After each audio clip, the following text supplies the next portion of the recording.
Hello, hello, hello. This is Dr. V, your favorite holistic physician. All right, let me take this. So, hey, this is Dr. V. This is Just Say Yes with Dr. V. Welcome, welcome. We are live every Tuesday here on YouTube. And you're probably wondering, why are you in the kitchen?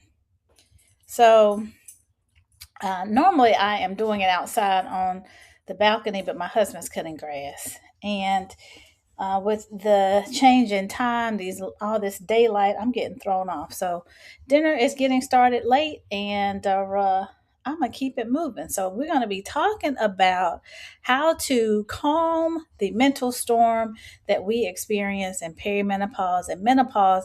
Specifically, we're talking about the benefits of strength training.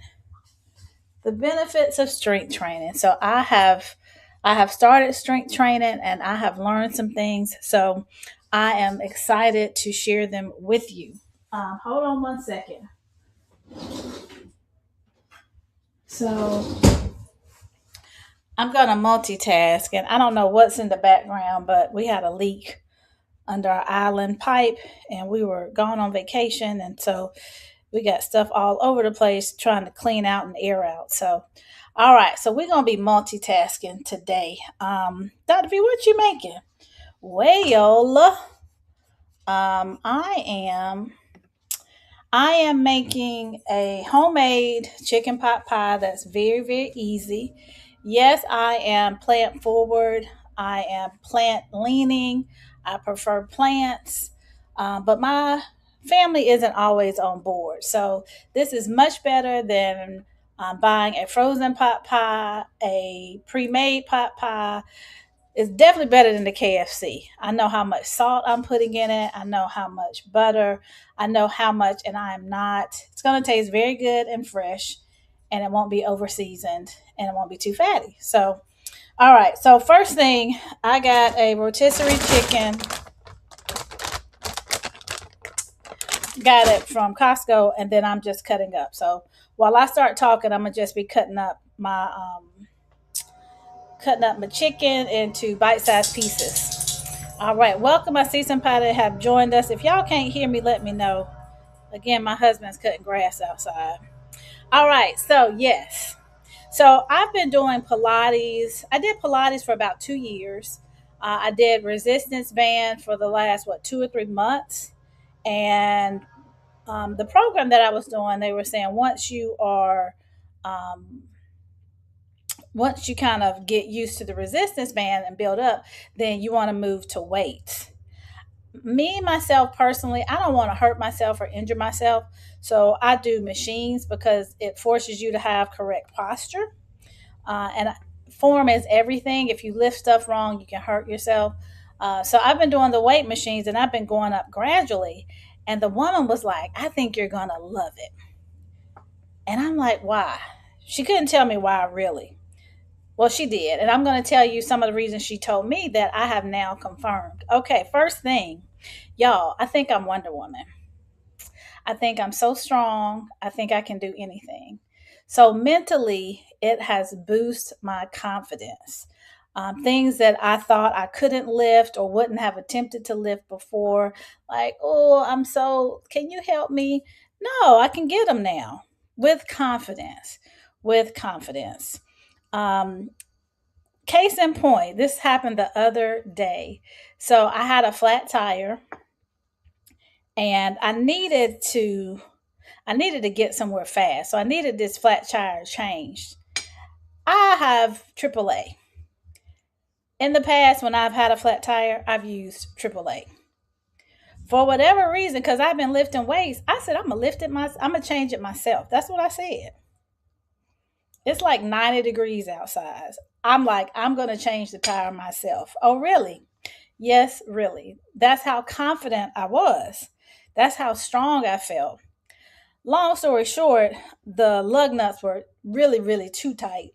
So I wouldn't have been able to change it. Somebody was like, had I was working, and I was at a patient's house, and they came out and helped, and one of their neighbors helped, and the lug nuts are tight, and I wouldn't have been able to do it. Also, This is a fact, y'all. When I got the spare out, the little donut, it was under pressure. Hmm. So AAA put air in that tire. So it was a good idea to think I could do it myself. That's all I'm saying. I just thought I could. I did it. Up here comes my husband. I'm on YouTube Live, just FYI. All right. So, um, so there's a certain level of confidence you get from strength training, and it is somewhat contagious. Also, in midlife, as we start to gain weight and our body changes, our body image is not the best. And what strength training has done for me mentally has made me feel a little bit sexier. Helps me feel confident about my body image. Now, I haven't been lifting but so long, so I'm not saying, everything has changed, but your body does change. And this is another look, Dr. V, if you ever work with me one on one as a client, I'm going to recommend that you use some other way of keeping track of your success other than the scale. Other than the scale, because sometimes the scale's not going to move much, but you'll lose inches. Your waist circumference will go down, your waist to hip ratio, which is really a marker of your cardiovascular disease. That's going to improve. And so, um, the same thing that everybody wants to look at the scale. If it doesn't bother you that you've been working out real hard and you only lose 2 pounds in a month, then keep going with the scale. Don't let it get you down. But especially when you start weight training and you start toning up, you want to have your measurements. So you want to measure your arms, your chest, your bust, your waist, your hips, your thighs. You want to have all of those measurements. And most of the programs that you use, like my fitness app, I use Fit Index. If you have a scale that does like body fat these days, it will prompt you to put in measurements as well as weight. So that's another benefit of strength training. You feel cute and you feel sexy, and you look better to yourself. It's not all about looks, but you do look better. And when you think you look better, you feel better. And I think mentally we need that. We need that at this point. We need a win. All right, now this was the biggest one. I was like, this is interesting. Number three. Um, so when you are strength training, you usually want to do a certain number of reps for each exercise, and that's how many times you lift it individually. And then you want to know how many sets. So, like right now, I do 3 sets of 15 repetitions. So I do this 15 times for 3 sets. Now, your muscle needs time to reset. So I can't lift 1, 2, 3, 4, 5, 15, and then go back 1, 2, 3, 4, 5, 15. So what you have to do is when you are lifting in between sets, you have to wait at least 30 seconds. 30 seconds is not enough time to like get on your phone and start scrolling. And plus, that's like against gym etiquette. Like people might be waiting for the machine. So you want to stay focused. So you don't get on your phone. And basically, you just have to sit there. You just have to sit there and wait the 30 seconds out. What I noticed is that 30 seconds really helps to calm my brain. It actually is a kind of a mindfulness. I just sit and really kind of think of nothing. And it really has its own built-in mindfulness. It forces you to slow down. It forces you to slow down, which is what we need um, in this day and time. We need to take a breath. So when you are doing, and they usually recommend not too heavy weight, but enough that by the third set you're fatigued. Um, Especially if you're not trying to get big. If you're trying to get big, you would do a lot of heavy weight, and you wouldn't do that many repetitions. So you might do 8 repetitions for 3 sets of something really, really heavy. But for us, we're trying to stay toned. We're trying to maintain our muscle mass. So we're not, we're doing 15 sets of 15 sets, 15 reps for 3 sets. And in between each set, you're gonna chill out and think of nothing for 30 seconds, right? All right, so there's some mindfulness built in. All right. Now this was funny. This is the number 4. So I got my list of stuff I wanted to tell you, and then I'll give you some of the science. Um, the other day, so I usually, well, I'm working on consistency. That's my word for the year. But usually I don't cook on Fridays, and we might eat out or grab something. So my husband and I were going to the gym. That's my accountability partner, or one of them. And I recommend you get one when you start doing health. Somebody has to be checking in on you, making sure you're doing what you're supposed to do, until it's like riding a bike and you'll do it all by yourself. But anyway, neither here nor there. We're going to the gym, and I had made something, and he's from New Orleans, and so they eat chicken with like everything. So afterwards, he was like, he wanted to get some KFC.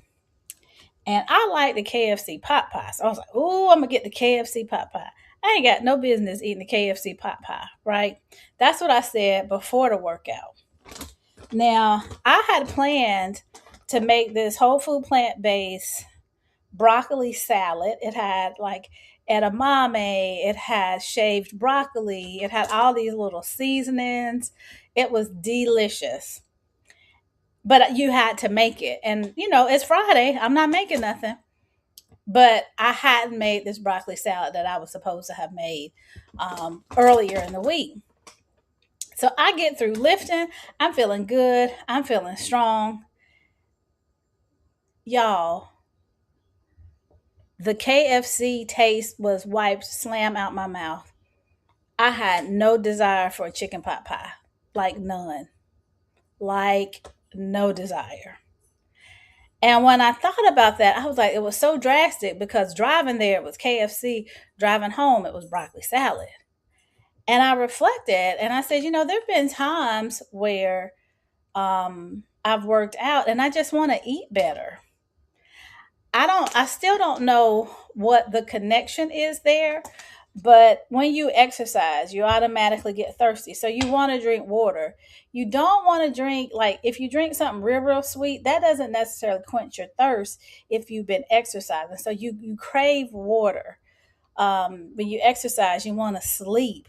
There are some things that are built into doing healthy activities that if you do the first one, the dominoes will fall.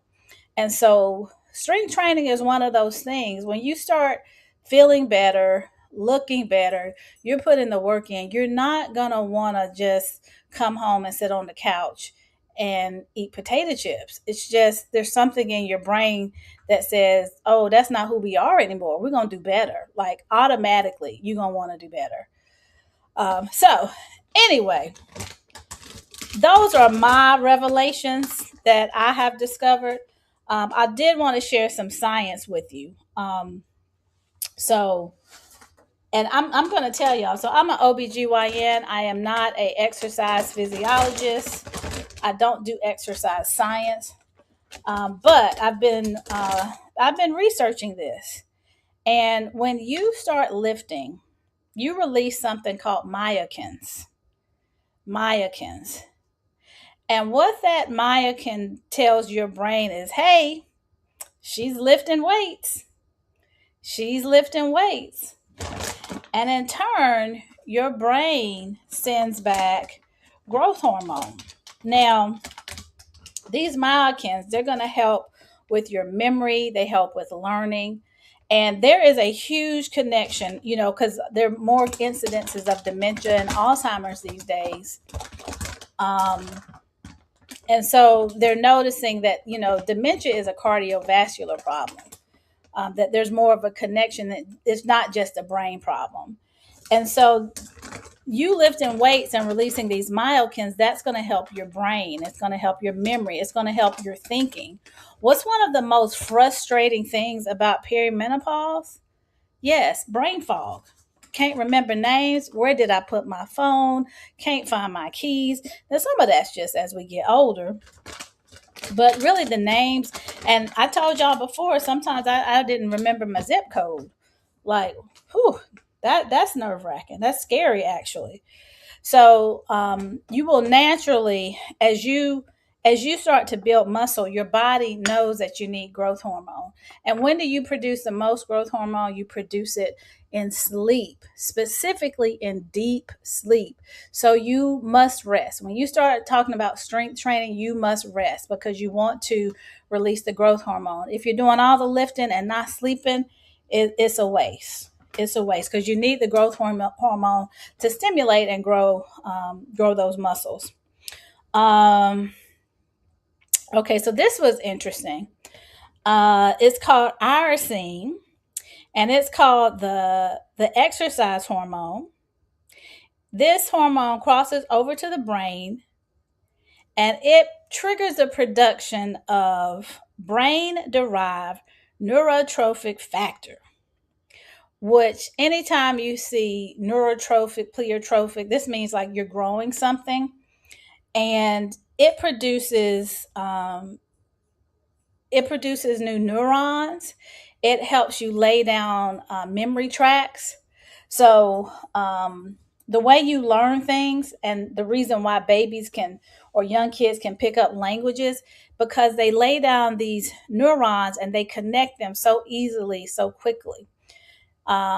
Like kids can pick up technology. Like, have you ever, you haven't been able to find something, they're like, oh, let me see it, da, da, da, da, da, and they got it. When we get older, it's more difficult to lay down those pathways and make those connections so your brain can fire appropriately and you can function. And so this particular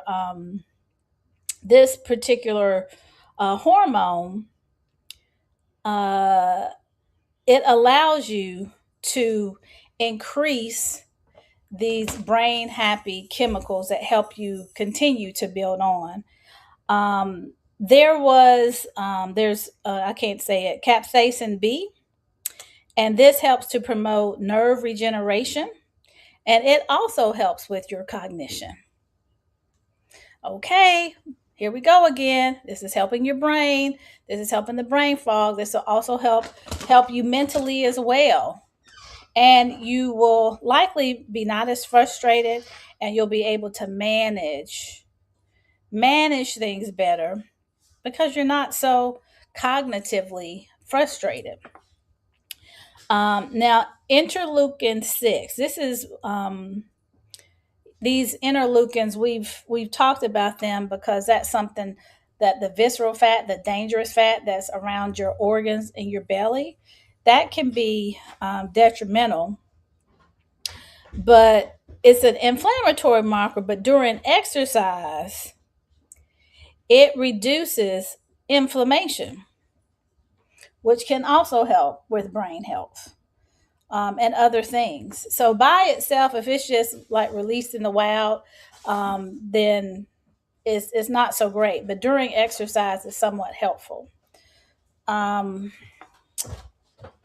all right, I think I've got enough chicken here, y'all. I have picked this bird apart. So um, those are some things that are happening in your brain, and they're looking at muscle as like an endocrine organ, which is important. The other thing too is that you are helping with your insulin sensitivity, because insulin resistance is a big problem, and because your muscles and your strength training and you're growing those, you're helping your insulin function better. So it's not sitting around gumming up your insulin receptors, and things can work properly. Uh, um, let's see, we talked about growth hormone.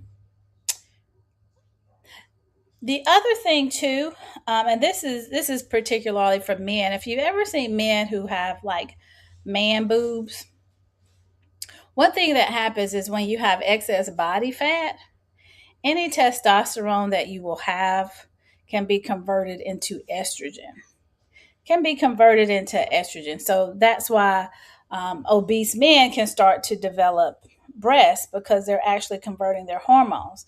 Now, the same thing can happen for women. You basically have estrogen dominance, which can cause all kinds of problems. It can cause heavy periods. I know in perimenopause and menopause, we don't have any estrogen. So if we're converting it, then hey, that's great. We're converting estrogen, we're converting testosterone to estrogen. Hey, that's what we want, right? But we do want testosterone as well. We do want testosterone. So, one thing that weight training does help you do is it helps you lose weight, helps you lose body fat, and then you can adequately metabolize your hormones. You're not converting anything that hasn't asked to be converted, because that process where the testosterone is turned into estrogen, it's because of an enzyme in your fat cells. And when you have too many fat cells, the system goes awry. So we don't want that. That's the other thing. Exercise will also increase your testosterone. So your sex drive will increase. So your testosterone will increase during exercise, and within a short window afterwards. So it's not like you can go take a blood test and your testosterone has increased. But it does overall help with your testosterone hormone again, and you feel sexier, you feel stronger, you are stronger. And that bodes very, very well. So, hey Letitia, how are you? So it is 7:22. I think I am. That's really all I wanted to say. I was gonna make this a post, and I still might make it a post on Instagram, just sharing with you guys like how beneficial and how good I feel. How good I feel after introducing heavyweights. So again, I was doing bands. I think that's a great way to get started. You do need to build your muscles, I think, to protect your joints, and to protect your back and do all those. But when you can graduate safely to heavyweight. So, okay, how would you do that? If you have a gym membership, if you go to the Y, they usually will have trainers on staff. So you want to ask the trainer on staff to show you the machines. They'll get you set in the seat with your seat height. They'll give you a starting weight, and they'll give you parameters on how to increase from there. Again, when something's really, really easy, it's too easy, it's time to move up and stress your muscles. Oh, thanks. I'm doing well, Letitia. So, um, the other thing that you can do is I'm a huge Peloton person. They don't pay me a thing, but they have a ton of programs, all types of strength training programs that you can use. And they have something called a guide, where if you purchase that, I think, well, it used to be 200 some dollars, but I don't know what it is now. But it would look at your form and correct your form if necessary. So, um, Peloton is good. I love Pilates. I think Pilates is a wonderful starter. I like reformer Pilates. Mat Pilates, that's a lot harder, but it's very, very good for your core. They're both good for your core. Reformer Pilates, what it helps more, and especially if you usually have an instructor, they can go around and see your form and make sure you're doing things correctly. Reformers actually help you distribute your weight better. You don't have to lift as much. With the mat Pilates, if your legs go up, your core has to hold that in place. With the reformer, the straps that you put on your feet help you with that. So, all right. If any questions, anybody, oh, one correction that I wanted to make with exercise, I said, exercise decreases your cortisol. What I want to clarify is that in the long term, it decreases your cortisol. But anytime you exercise, even moderate intensity, it's going to bump up your cholesterol slightly at the time, but it goes back down over time. What happens is your brain, your adrenal glands that makes the cortisol, and your muscles, they all kind of just talk to each other, and the exercise overall starts to lower your cortisol, your baseline cortisol. So everybody has cortisol fluctuations depending on what you're doing. But you have the baseline, like goes up and comes back down to the baseline. When you start to exercise, your baseline lowers and you are functioning on a lower baseline of cortisol, which is always best. So, all right. I have enjoyed this time with you guys. Um, let's see. We are in the thick of our. Let me put up my banner because we are doing our training. I mean, not our training, our program. We're doing our move challenge, 10 minutes a day for the first 7 days and 20 minutes a day for the next 14 days. Dr. V, that's not enough. The purpose is consistency. The purpose is consistency and making it so easy that you can stay with it and stick to it. And we're doing it together in community. So that is underway. We have a beta group. It is free. They are helping us work out all the kinks and all this technology and figuring out the best way to deliver the program so that you get the most out of it and that it gives you the results that we are aiming for. So we are doing the challenge for the remainder of July, and I'll do one more beta in August, and that will also be free. So stay tuned. If you are interested in joining for this one, it's going to officially close next Monday. You can email me at ouiwellcare.com if you want me to send you the registration link. But we'll be looking out for August. We'll be starting on I think August 3rd. And I would love for you to participate and be a part of it. And I would love to get from behind the camera and see you personally face to face and get to know you. We are, if you're in the Greensboro Triad area, we will be having some in-person walks. So I would look forward to meeting you personally. And thanking you for your support and thanking you for allowing me to be a part of your health and wellness journey. So I don't think I see any comments. All right.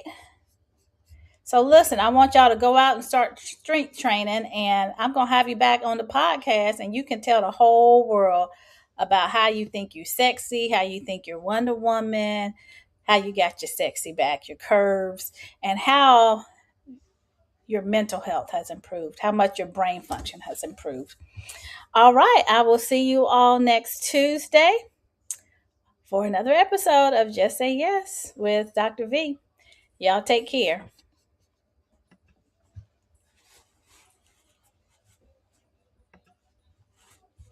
I think it's ending, but it's not. Oh, I got to hit another button. Technology.